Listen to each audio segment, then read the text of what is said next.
Welcome everybody to today's class, and class topic is research problem identification and justification or rationale of the study.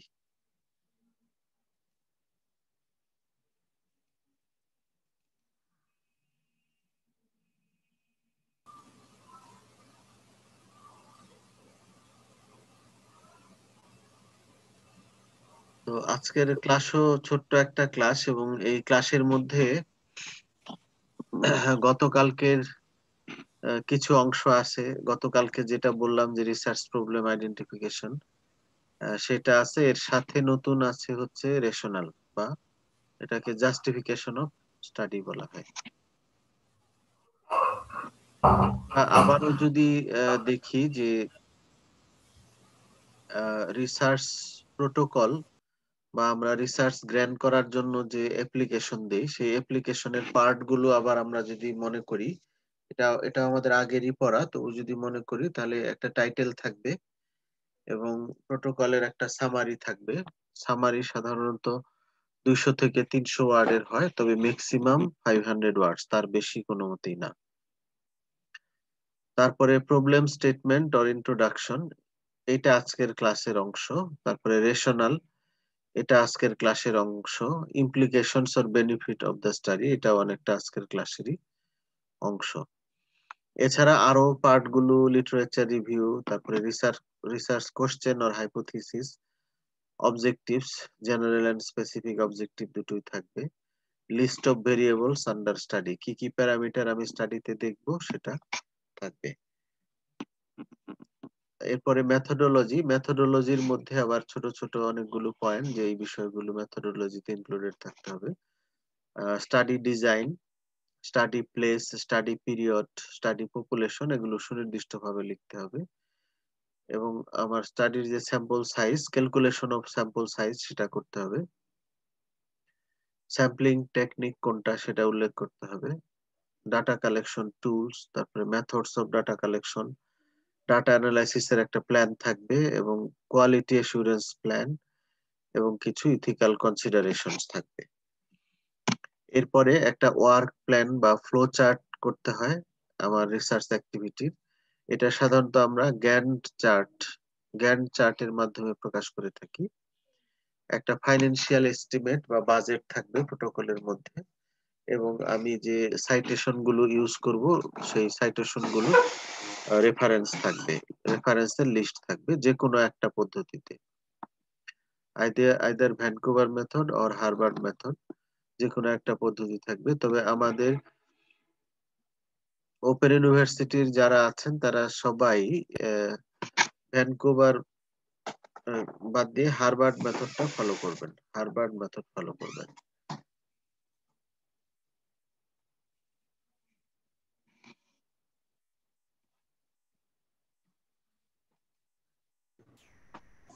তাহলে আবারও বলে দিই, আপনারা যে protocol তৈরি করবেন নিজেরা, রিসার্চ প্রোটোকল, সেই প্রোটোকলে আপনারা সবাই হার্ভার্ড মেথড ইউজ করবেন। আচ্ছা, আমি যদি 15-20 মিনিট কিন্তু ঘুমা যাবা? হ্যাঁ, একটু ক্লাসের টাইম হয়ে গেছে, 10-15 মিনিট লাগবে। হ্যাঁ, হ্যালো, এটার বিষয়ে স্টেটমেন্ট অফ রিসার্চ প্রবলেম, এটা আগের ক্লাসে বলেছি যে statement of the problem deals with identification of the problem, prioritizing the problem, analyzing the problem, and justifying the problem in response to research question. That is, what is the problem and why it should be studied. হ্যাঁ, গতকালকের ক্লাসেরই অংশ। The statement of the problem should include a summary of information containing magnitude of the problem, when the problem occurred, which geographical areas are affected more, which population groups are affected more, what are the probable reasons for the problem, has any attempt been taken in past to solve the problem, if yes, what results were obtained.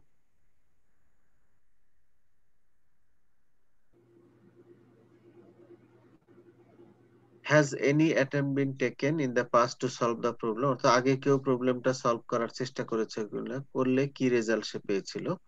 What aspects of the problem has not been studied in the past, কোন অ্যাসপেক্টটা আগে study করা হয়নি। And reasons for selecting problem for research.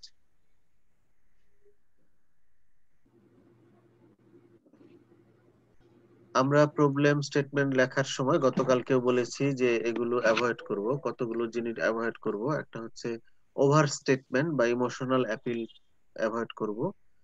Backdated information দিব না, আমরা চেষ্টা করব যত বেশি লেটেস্ট ইনফরমেশন দেওয়া যায় সেটা। এবং ইনএকিউরেট ইনফরমেশন কোনো মতেই দেওয়া যাবে না। ইররিলেভেন্ট ইনফরমেশন, যেটা আমার স্টাডির সঙ্গে বা স্টাডি অবজেক্টিভের সঙ্গে ম্যাচ করে না, সেরকম কোনো ইররিলেভেন্ট ইনফরমেশনও দেওয়া যাবে না। তো আমরা যখন প্রবলেম স্টেটমেন্ট লিখব তখন এটাকে দুই ভাবে লেখা যায়, ঠিক আছে? এটা আপনারা খেয়াল করবেন যে প্রবলেম স্টেটমেন্টকে সরাসরি প্রবলেম স্টেটমেন্ট হিসেবে এই হেডিং এ লেখা যায়, যে আমি হেডিং এ দিব যে প্রবলেম স্টেটমেন্ট, এটা একটা ওয়ে। অথবা আমি প্রবলেম স্টেটমেন্ট সম্পর্কে লিখব কিন্তু হেডিং দিব ডিফারেন্ট। কি হেডিং হতে পারে? যে ইন্ট্রোডাকশন, হ্যাঁ, ইন্ট্রোডাকশন হেডিং দিব। ইন্ট্রোডাকশনের আন্ডারে আবার দুইটা পার্ট থাকবে, একটা হচ্ছে ব্যাকগ্রাউন্ড আর একটা হচ্ছে রেশনাল। তাহলে ইন্ট্রোডাকশন আসলে তৈরি হয় ব্যাকগ্রাউন্ড এবং রেশনাল এই দুইটার সমন্বয়ে।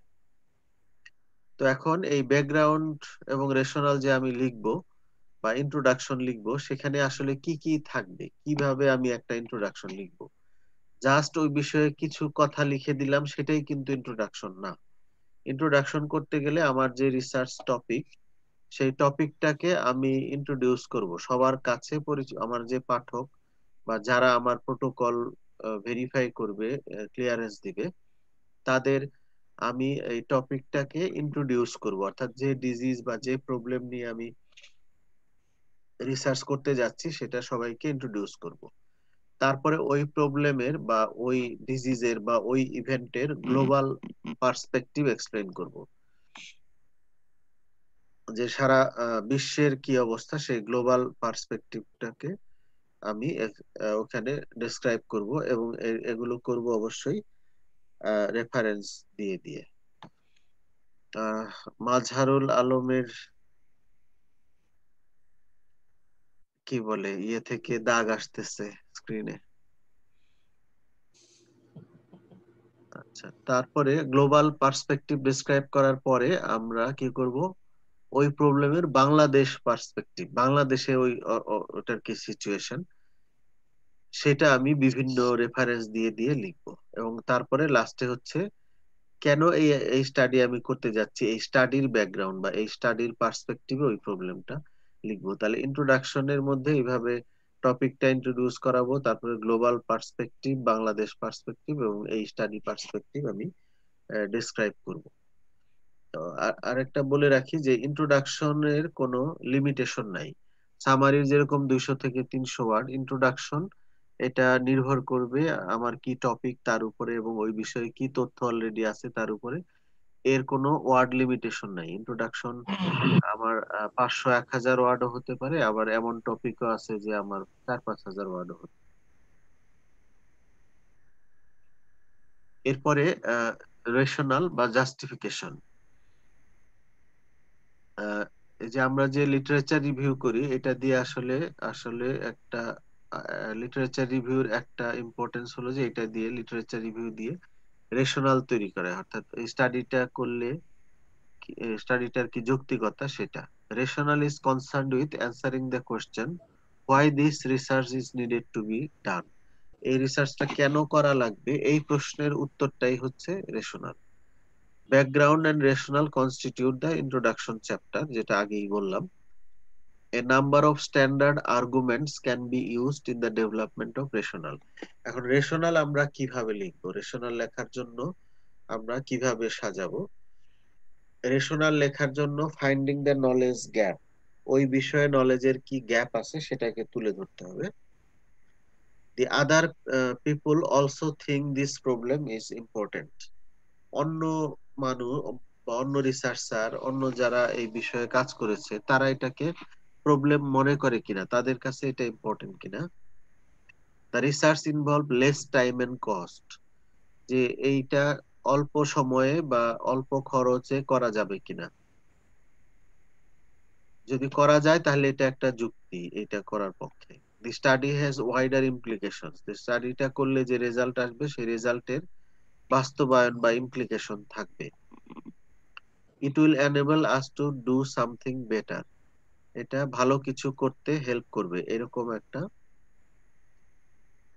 সিচুয়েশন রেশনালের মধ্যে থাকবে। এখন আসলে কি আমরা লিখতে চাই, যে এই রিসার্চ থেকে কার কি বেনিফিট হবে, সাধারণ মানুষের কি বেনিফিট হবে, যদি পেশেন্ট রিলেটেড হয় পেশেন্টের কি বেনিফিট হবে, ক্লিনিশিয়ান বা চিকিৎসকদের কি বেনিফিট হবে, বা যারা পলিসি মেকার তাদেরকে কিভাবে এই রিসার্চ হেল্প করবে, এই সমস্ত যুক্তি দিয়ে এবং সেই যুক্তিরও আবার রেফারেন্স থাকবে। রেশনালের মধ্যেও কিন্তু ইন্ট্রোডাকশনে যেরকম আমরা সাইটেশন ইউজ করি, সেরকম রেশনালের মধ্যেও লিটারেচার রিভিউ থেকে সাইটেশন ইউজ করা যাবে। সাইটেশন এবং যুক্তি দুটো মিলিয়ে আমি আলটিমেটলি কেন রিসার্চটা ইম্পর্টেন্ট, করলে কার কি বেনিফিট হবে, সেগুলো তুলে ধরবো রেশনালের মধ্যে। অনেক সময় আলাদাভাবেও হেডিং থাকে, implications or benefit of the study. এভাবে অনেক অনেক ইউনিভার্সিটির বা অনেক ডোনারদের যে প্রোটোকল প্রোফর্মা, সেখানে রেশনালও থাকে, আবার আলাদাভাবে implications or benefit of the study এটা থাকে। তো এটা কি জিনিস? This section focuses on the importance and urgency of the research. It explain the benefits achieved and who will be benefited from the proposed study. এটা কে কে benefited হবে এটাকে তুলে ধরতে হবে। This section can convince the protocol approval body. এই rational বা justification বা implications benefit of the study, এই অংশটায় যদি আমি সঠিকভাবে যুক্তি তুলে ধরতে পারি এই রিসার্চটার গুরুত্ব, তাহলে যারা আমার এই প্রোটোকল অ্যাসেস করবে তারা এটাকে সহজে অ্যাপ্রুভাল দিবে, যদি সঠিকভাবে আমি লিখতে পারি। রেশনাল অংশটা যে কোনো রিসার্চের জন্য একটা ইম্পর্টেন্ট পার্ট, যা দেখে দাতা সংস্থা অথবা অ্যাপ্রুভাল বডি যারা থাকে তারা এটাকে গ্র্যান্ট করে, অ্যাপ্লিকেশনটাকে গ্র্যান্ট করে। তো মূলত এইটুকুই আজকের ক্লাস। এখন আগে আমরা একদম থিওরি পড়েছিলাম, এখন কিন্তু আপনারা যে যে রিসার্চ টপিক নিচ্ছেন সেই রিসার্চ টপিকের এই অংশগুলো রেডি করে ফেলবেন। আপনাদের যারা যারা অলরেডি টাইটেল সিলেকশন করে ফেলেছেন তারা আজকে ব্যাকগ্রাউন্ড বা ইন্ট্রোডাকশন, রেশনাল এগুলো লেখেন বা প্রবলেম স্টেটমেন্ট হিসেবে লেখেন। তারপরে রেশনালটা লেখেন যে আপনার স্টাডির যৌক্তিকতা কি। এরপরে আবার যে ক্লাস হবে সেটা লিখে ফেলবেন, পার্ট বাই পার্ট লিখে ফেলবেন, তাহলে দেখবেন যে একটা প্রোটোকল দাঁড়িয়ে গিয়েছে।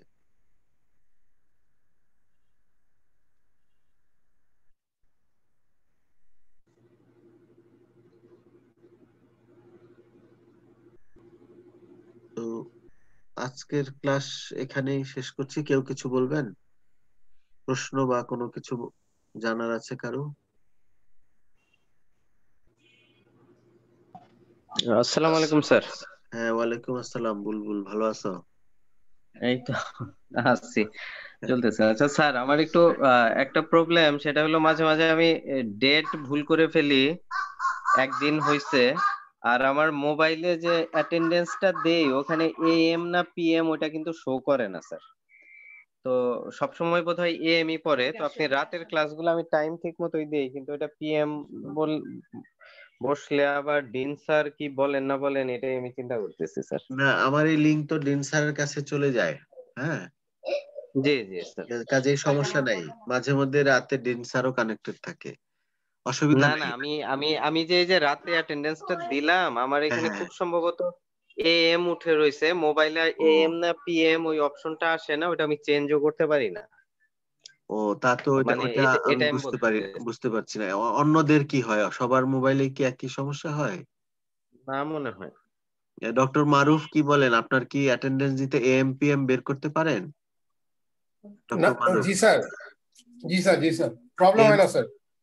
ও, তাহলে বোধহয় কোনো অপশন আছে ডক্টর বুলবুল? না, আমার এখানে শো করে না, হয়তো বা জুম আবার লোড করতে হবে। শাওনেরটাতেও এমপিএম দেখায়, কিন্তু ও আচ্ছা আমারটাতে আচ্ছা দেখায় না। আমি এই প্রবলেম শুরু থেকেই। আচ্ছা আচ্ছা আচ্ছা, এটাই চিন্তা করতেছে ডিন স্যারের কাছে যেহেতু সরাসরি চলে যায়, সকালে রাতের ক্লাস আবার ফেলে, এইটার জন্যই আর কি স্যার এটা জানাইলাম। কারণ তথ্য তো অনেক দিয়ে দেওয়া হয় আর সাবমিটও করা হ্যাঁ। হয়, সাবমিটের টাইমও ডিন স্যার দেখেন। আশা করি এটা যদি কখনো প্রশ্ন করে স্যার, এটা একটু ব্যাকআপ দিয়েন।